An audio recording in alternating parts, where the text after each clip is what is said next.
강림 후 9번째 주일입니다. 우리가 성령 강림절을 지내는 이유, 그리고 우리가 성령 하나님을 고백하는 이유 뭘까요? 우리는 하나님을 성부, 성자, 성령 삼위의 일체 하나님으로 섬기고 고백을 합니다. 창조주 하나님, 그리고 구원자 예수 그리스도, 창조와 구원 사이에서 우리는 살아가고 있기 때문에 창조주 하나님에 대한 고백, 그리고 구원자이신 예수 그리스도에 대한 신앙이 우리를 이끌어주고 지탱하고 있습니다. 그런데 그 창조로부터 구원에 이르기까지 인류는 아직 기약 없는 역사와 시간들을 보내고 있습니다. 만약 우리의 능력, 우리의 힘만으로 그 구원의 역사를 함께 이루어가고 지탱해 갈 수 있을까요? 그래서 우리 그리스도교 전통에서는 바로 성령 하나님, 우리를 이끄시고 도우시고 늘 우리와 동행하시는 그 성령 하나님에 대한 고백을 하게 됩니다. 근데 성령님께서 우리와 함께 하시고 일하시는 방법, 사실 그동안 많은 교회들이, 많은 그리스도인들이 그 성령의 일하심에 대해 많이 오해를 해왔습니다. 마치 우리와 전혀 관계없이, 우리 의지와 우리의 노력과 관계없이 일방적으로 마치 하나님의 어떤 초자연적인 능력, 신적인 능력을 통해서 좌지우지하시고 심판하시고 우리를 변화시킨다라고 늘 생각해 왔습니다. 하지만 성령이 일하는 방식은 그렇지 않습니다. 성령 하나님은 도우시고 함께 하시고 우리를 독려하시는 분으로서, 파라클레토스로서 언제나 우리와 함께, 우리 안에서 우리를 통해 일하시는 하나님이십니다. 이 성령이 일하는 방식을 가장 분명하게 말하고 있는 상징이 있습니다. 바로 빛과 소금이 아닐까 생각이 됩니다. 우리는 그리스도인으로서 세상이 빛과 소금이 되어야 한다, 빛과 소금으로 살아야 한다라는 말을 많이 하고 있지만 사실 그것이 무슨 의미인지는 생각보다 분명하게 알고 있지 않은 것 같습니다. 성령이 우리 안에 거하셔서 우리와 함께 자신을 우리에게 내어놓으심으로, 혹은 이 땅에 와 우리와 함께 걷고 우리와 함께 생각하고 우리와 함께 웃고 울고 우리와 함께 싸우며 일하시는 그 모습처럼 우리 또한 세상에서 살아야 한다는 것이 아닐까 생각해 봅니다. 하지만 이러한 그리스도인 교회의 정체성은 너무나도 많이 흔들리고 있습니다. 너무나도 많이 한 말씀이니까 더 강조하기는 힘든데요. 어느덧 한국 교회, 그리고 한국의 그리스도인들은 세상의 골칫덩어리, 이 사회의 문제를 유발시키는 암세포 같은 존재들이 되어버렸습니다. 그래서 사람들은 더 이상 교회에 기대를 품지 않습니다. 그래서 스스로 교회들이 왜 이런 문제가 발생했을까 생각을 합니다. 뭐가 문제일까? 그래서 어떤 교회들은 세상에 손가락질을 합니다. 우리는 거룩한데 너희들이 잘못돼서 그래. 어떤 사람은, 어떤 그리스도인들은, 어떤 교회는 그 원인을 외부의 적으로 돌리기도 합니다. 혹은 내부의 적으로 돌리기도 하죠. 혹은 세상이 악하니. 특별히 우리 공동체와 같이 세상에 하나님의 정의와 평화를 선언하고자 노력하는 많은 그리스도인들은 원인을 외부의 적으로 돌리기 일쑤입니다. 특정한 정치 세력이나 이 사회의 분위기가 그렇기 때문에, 극단적인 일부 사이비, 이단들 혹은 몇몇 부패한 교계 지도자 때문이라며 그들을 지목하기도 합니다. 만약 우리 사회에서, 우리 교계 안에서, 한국 교회 안에서 혹은 우리 안에서 어떤 특정한 인물, 특정한 세력을 완전히 제거하고 축출한다면 그게 가능할지도 모르겠지만요. 그렇다면 모든 문제가 해결될까요? 그렇지 않습니다. 아무리 우리가 외부의 세력, 우리 안에 적을 만들어서 그들을 몰아내고 척결한다고 해도 이 역사, 이 세상은 변하지 않습니다. 왜일까요? 우리가 그 괴물이라고 부르는, 적이라고 부르는 사람들은 사실, 그런 세력들은 사실 우리 자신이 암암리에 품고 있었던, 나도 모르게 품어 살고 있었던 욕심, 이기심, 탐욕을 먹고 자란 그런 존재이기 때문입니다. 기독교 전통에서 흔히 그런 존재를 우리는 사탄이라고 많이 부릅니다. 악마적인 존재, 악한 신적인 존재, 우리를 괴롭히고 유혹하고 우리를 악에 빠지게 하는 어떤 신비로운 존재를 우리는 악마, 사탄이라고 부릅니다. 하지만 우리는 성서의 증언을 통해 알 수 있습니다. 그 사탄은 우리 안에 의심을 품게 하고 무엇이 옳고 그른지를 스스로가 판단 기준이 되어 판단하도록 하고 우리로 하여금 타인을 판단하도록 이끄는 바로 우리 안의 목소리라는 사실 말입니다. 에덴 동산에서 뱀은 혹은 사탄이라고 불리는 그 뱀은 여자에게 말합니다. 과연 하나님이 이 동산에 있는 모든 실과 나무를 먹지 말라고 왜 했을까? 하나님은 그렇게 말씀하신 적이 없습니다. 단 선악을 알게 하는 과실만 먹지 말라고 했을 뿐이죠. 하지만 우리 안의 목소리는 그 하나 허용 안 되는 것을 모든 것을 허용 안 되는 것처럼 오해하고 스스로가 그 모든 것의 판단 기준이 되려고 합니다. 그것이 악의 근원이고 우리 안에 우리를 통해 우리로 숙주를 삼아 이 땅에 쏟아져 나오는 악, 불의라고 할 수 있겠습니다. 결국 이 비극의 원인은 바로 외부에 있는 것이 아니라 우리 안에 있는 것이라고 할 수 있겠습니다.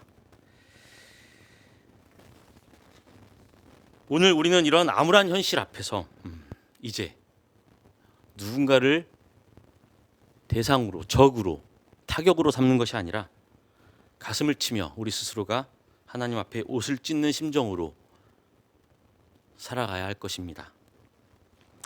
하나님께서는 당신의 백성이 부패하고 욕망에 빠졌을 때 결코 그것을 간과하는 분이 아니십니다. 오늘 우리가 읽은 첫 번째 본문 이사야 4장 2절과 3절을 보면 이렇게 되어 있습니다. 그날에 야훼의 싹이 아름답고 영화로울 것이요 그 땅의 세계는 이스라엘의 피난한 자를 위해서 영화롭고 아름다울 것이며 시온에 남아있는 사람, 예루살렘에 머물러 있는 사람, 곧 예루살렘 안에 생존한 사람들 중에 기록된 모든 사람은 거룩하다 칭함을 받을 것입니다. 라고 말입니다. 이 구절이 기록되기 이전 1장부터 3장까지의 내용을 살펴보면 그것은 아주 처절한 심판의 경고를 담고 있습니다. 예루살렘은 더 이상 하나님을 섬기지 않고 물질, 풍요, 권력을 우상으로 섬겼습니다. 의와 공의는 사라지고 오직 탐욕과 불의함만 가득했습니다. 그래서 하나님께서는 예루살렘을, 이스라엘을 심판하신 것입니다. 하지만 그 처절한 몰락과 심판의 과정을 통과한 후 야훼는 야훼의 싹을 틔우시고 남은 자를 불러 모으시겠다라고 말씀하십니다. 여기서 중요한 것은 누가 하나님께 거룩하다라는 칭호를 얻었느냐가 아닙니다. 과연 어떻게 산 사람들이, 어떻게 남아있는 사람들이 그런 칭호를 얻게 될 것이냐라는 것이 중요하다는 말입니다. 단순히 이스라엘이라는 혈통, 유대인이라는 혈통을 가졌다라고 해서 거룩해지는 것이 아닙니다. 자신의 불의를 알고 자신이 악하다는 사실을 직시하고 그동안 섬겼던 우상의 길에서 돌아서고 그를 통해서 겸손히 하나님을 받아들이는 사람, 그 사람이 바로 남은 자들이고 그들이 결국 거룩하다는 칭호를 얻게 된다는 것입니다. 교회가 크고 세력이 강할 때 늘 교회는 스스로 거룩의 성을 쌓습니다. 하지만 하나님의 시선은 그 안에 있지 않았습니다. 오히려 불순물이 물이나 불로 씻겨 나가듯 탐욕의 찌꺼기를 털어내고 오직 하나님의 의, 하나님의 공의로 돌아서고자 회개하고 통회하는 그런 모습으로 교회가 설 때 바로 그 교회를 누가? 세상 사람들이 거룩하다라고 말하는 것입니다. 회개는, 돌이킴은 누군가에게 그냥 주어지는 구원의 특권이 아닙니다. 운명이 아닙니다. 미리 결정 지어지는 것이 아닙니다. 그것은 지금 걷고 있는 불의한 발길을 멈추고 하나님에게 돌아가겠다라고 끊고 결단하는 용기 있는 자에게만 주어지는 것입니다. 이러한 돌이킴의 결단, 회개의 결단은 오늘 사도 바울의 권면을 통해 더욱더 분명하게 전해지고 있습니다. 빌립보서 2장 12절과 13절입니다.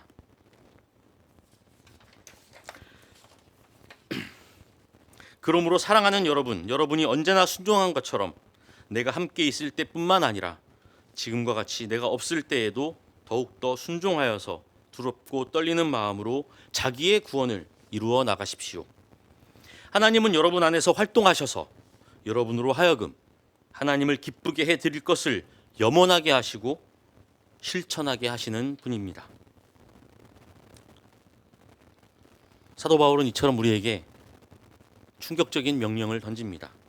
두렵고 떨림으로 여러분의 구원을 이루십시오. 아까 말씀드렸듯이 우리는 오랫동안 구원을 어떤 단 한 번의 고백의 사건으로 완성된 어떠한 목표로 혹은 그냥 가만히 앉아서 믿음을 갖고 회개하면 저절로 주어지는 천국 티켓으로 오해해 왔습니다. 이러한 수동적인 구원관이 바로 현 교회와 그리스도인들을 병들게 했다라고 해도 과언이 아닙니다. 나는 이미 구원받았으니 방주라고 하는 이 교회 안에 속해 있으니 어떻게 살아도 상관없어. 우리가 흔히 말하는 주일만 와서 회개하면 그죠? 아무렇지 않게 살아도 된다는 그런 그리스도인들을 양산해 왔습니다. 하나님이 다 알아서 해주실 거야. 우리는 그저 신앙심 있게 예배 잘 드리고 신앙생활 열심히 하고 교회 안에 모여서 마지막 때만을 기다리면 되겠지라고 하는 게으름이, 신앙적 게으름이 오히려 우리를 그리고 이 교회를 세상보다 더 부패하게 만들었는지도 모릅니다. 하지만 사도 바울은 말합니다. 구원은 어떤 완성된 결과물로 그저 가만히 멈춰있는 자에게 주어지는 것이 아니라고 말입니다. 매일의 삶 속에서 받은 복음에 합당하게 살아가며 이루어가는 과정이 바로 구원이다라고 말합니다. 이 문제 때문에 소위 구교와 신교, 가톨릭과 개신교는 오랫동안 논쟁해 왔습니다. 행위이냐, 오직 은총이냐. 무엇이 중요할까요? 오직 은총으로 구원을 받을 것이냐, 아니 행위와 어떤 매개를 통해서 우리는 하나님의 구원에 다다를 수 있을 것이냐. 어떻게 생각하십니까? 우리 개신교 전통에서는 물론 오직 은총이라는 말로 구원은 하나님으로부터 일방적으로 주어지는 것으로 우리는 알고 있습니다. 하지만 우리가 준비되어 있지 않고 우리가 열려 있지 않으면 과연 그 구원이 우리에게 다가올까요? 우리의 아무런 노력 없이 과연 그 구원은 나뿐만 아니라 내 이웃, 내 주변에도 이루어지고 퍼져나갈 수 있을까요? 열매 없는 믿음은 거짓이다라고 성서는 말하고 있습니다. 그리고 그 하나님의 은혜, 은총을 그토록 강조했던 바울 공동체가 그 어떤 역사 속 그리스도교 공동체보다도 세상 사람들에게 존경받았던 공동체였다는 것을 우리는 잘 알고 있습니다. 바로 믿는 대로 행동한 사람들이었기 때문입니다.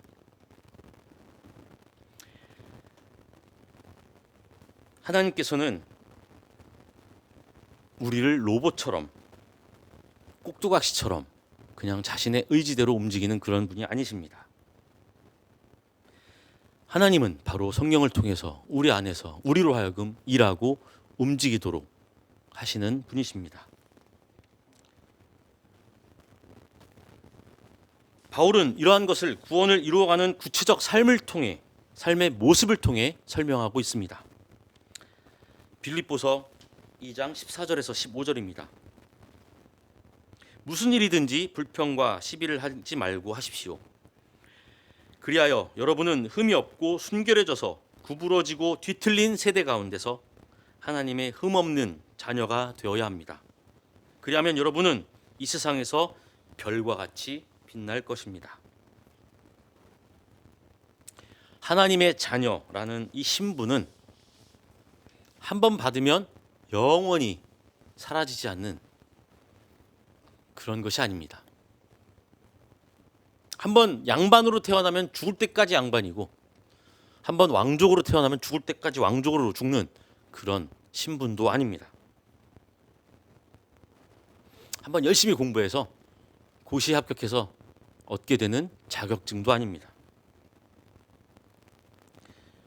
비뚤어지고 하나님의 뜻을 거스르는 이 탐욕의 세상 속에서 원망과 다툼을 벌이고 하나님의 복음에 합당하게 살아가고자 애쓰는 사람들, 그렇게 애씀으로써 하나님의 자녀다움을 세상에 입증하는 삶, 그것이 바로 하나님의 자녀다, 거룩한 이들이다라는 칭호입니다. 그리고 그것이 바로 이 어두운 세상 속에서 별처럼 밝게 빛나는 구원의 혹은 구원받은 사람들의 삶인 것입니다. 철학자 칸트는 그렇게 말합니다. 이 세상에 반짝반짝 빛나는 것이 두 개가 있다. 하나는 저 하늘에 빛나는 별이고, 또 하나는 우리 안에 빛나는 도덕감, 양심이다라고 말합니다. 하지만 세상 사람들은 그 양심이라는 빛마저도 지켜내지 못합니다. 하물며 하나님의 진리, 하나님의 구원의 빛을 우리가 우리 안에 잘 간직하고 있나요?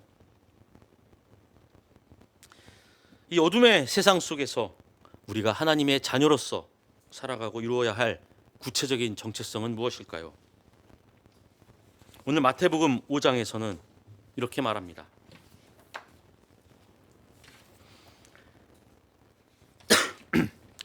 너희는 세상의 소금이다. 소금이 짠맛을 잃으면 무엇으로 그 짠맛을 되찾게 하겠느냐? 짠맛을 잃은 소금은 아무데도 쓸데가 없으므로 바깥에 내버려서 사람들이 짓밟을 뿐이다. 너희는 세상의 빛이다. 산 위에 세운 마을은 숨길 수 없다. 또 사람이 등불을 켜서 말 아래에다 놓지 않고 등경 위에다 놓아둔다. 그래야 등불이 집안에 있는 모든 사람에게 환히 비친다.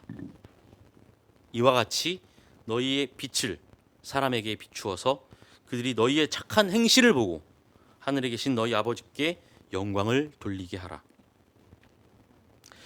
우리는 이 말씀을 자주 이 세상의 빛과 소금이다라고 하는 어떤 특권 의식으로 오해하곤 합니다. 하지만 주님의 이 말씀은 여기서 나오는 빛과 소금이라는 이 의미는 고정된 어떤 명사가 아닙니다. 그것은 동사이자 우리가 이루어야 가야 할 상태의 변환으로 이해해야만 합니다. 소금은 그 자체로 소금이 아니라 되어지는 것이기 때문입니다. 소금이 되는 것. 물론 소금은 물리적으로 화학적으로 소금입니다. 하지만 오늘 예수께서 비유를 통해 말씀하신 소금은 그냥 소금 그 자체로 있다라고 해서 소금이 아닙니다. 즉 소금이 되어야 하는 것입니다. 소금의 역할. 소금은 항아리 속에 모여서 자기들끼리 뭉쳐 있을 때는 아무런 소용도 없고 쓸모도 없습니다. 소금이 제 역할을 하려면 세상이라는 음식 속으로 녹아 들어가야 합니다. 그리고 썩을 수밖에 없는 이 세상으로 스스로를 녹여서 스며들어야 합니다. 자신의 형태를 깨트리고 녹아 없어질 때 비로소 소금은 제 맛을 내고 썩지 않도록 제 역할을 감당합니다. 오늘날 교회 그리스도인들이 세상으로부터 버려져 사람들에게 손가락질 받는 이유가 바로 여기에 있습니다. 세상 속으로 녹아들 생각은 하지 않고 자기들만의 성벽을 쌓은 채 세상 위에서 군림하고 기득권을 누리려 했기 때문이고요. 이 녹아든다는 것은 세상을 위해 나를 녹이는 것이 아니라 세상 사람처럼 싱거운 데에 들어가서 그냥 싱거운 채로 썩어가는 곳에 들어가서 그냥 같이 썩는 형태로 살아가기 때문에 부패하게 된 것입니다. 소금은 녹아짐으로써 되어지는 것입니다. 마찬가지로 빛은 다가가는 것입니다. 빛 역시 어둠과 스스로를 격리한 채 그대로 머물 수 없습니다. 빛은 둔경 위에 두어서 어둠이 짙게 깔린 곳을 향해 다가가도록 하는 것입니다. 어둠을 향해 손가락질하면서 왜 이렇게 어둡냐라고 비난하는 것은 빛의 태도가 아닙니다.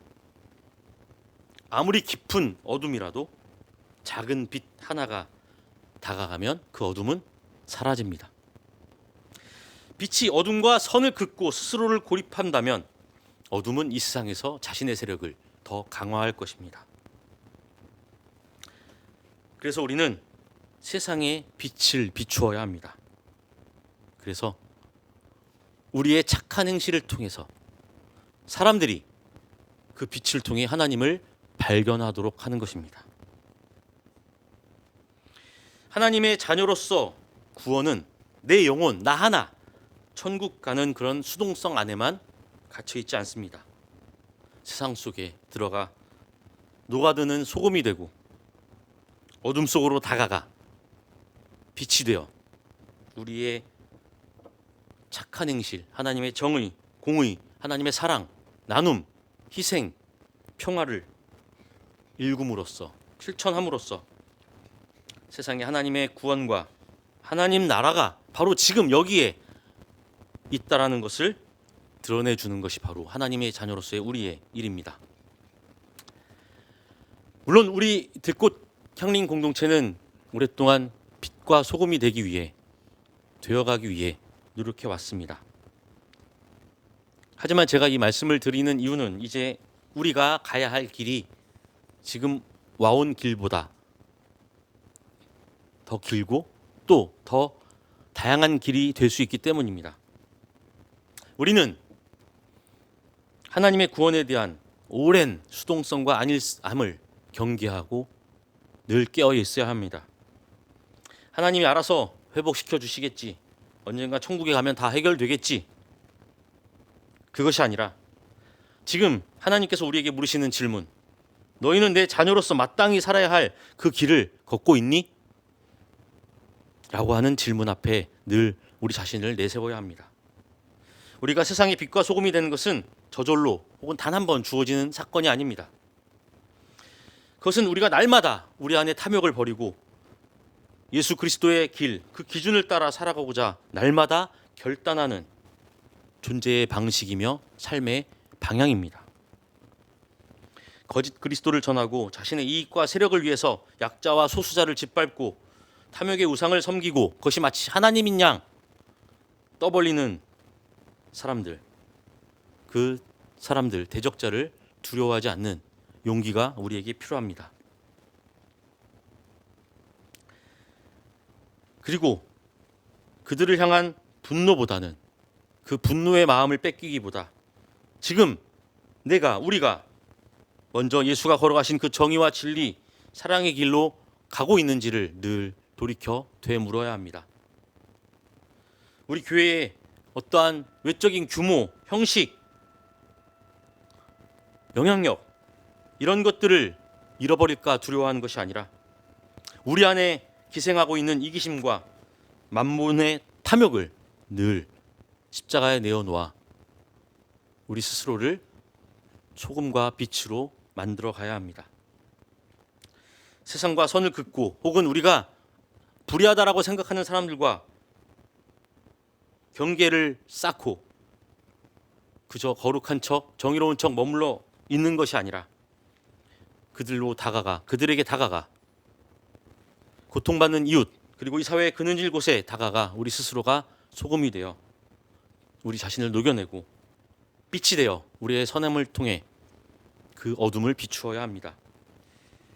우리가 이 불의하고 삐뚤어진 세대 속에서 하나님 앞에 선 그 두렵고 떨림의 마음으로 하나님의 자녀답게 살아갈 때 하나님의 구원은 우리 안에서 비로소 현실이 될 것입니다. 어둠 속에서 빛이 밝혀지듯 하나님 나라는 우리의 정직한 돌이킴과 진정한 순종의 삶을 통해 이 땅에 한 발 더 빨리 이루어질 것입니다. 이제 우리가 다시 예수의 길을 걸어가겠다라고 결단합시다. 우리 안에 계신 성령 하나님께서 친히 우리와 함께 우리 안에서 일하실 것입니다. 두려워하지 마시고 나를 내려놓고 지금 성령을 통해 우리와 함께 하시는 하나님께 우리를 내어 맡깁시다. 그리고 하나님의 자녀답게 사는 것을 두려워하지 맙시다. 이 고백과 결단의 마음을 품고 하나님 앞에서 우리의 삶을 늘 되돌아보며 앞으로 함께 한 발 한 발 손잡고 나아가는 들꽃 향림 공동체가 되기를 간절히 바랍니다. 잠시 말씀을 기억하며 침묵으로 기도하겠습니다.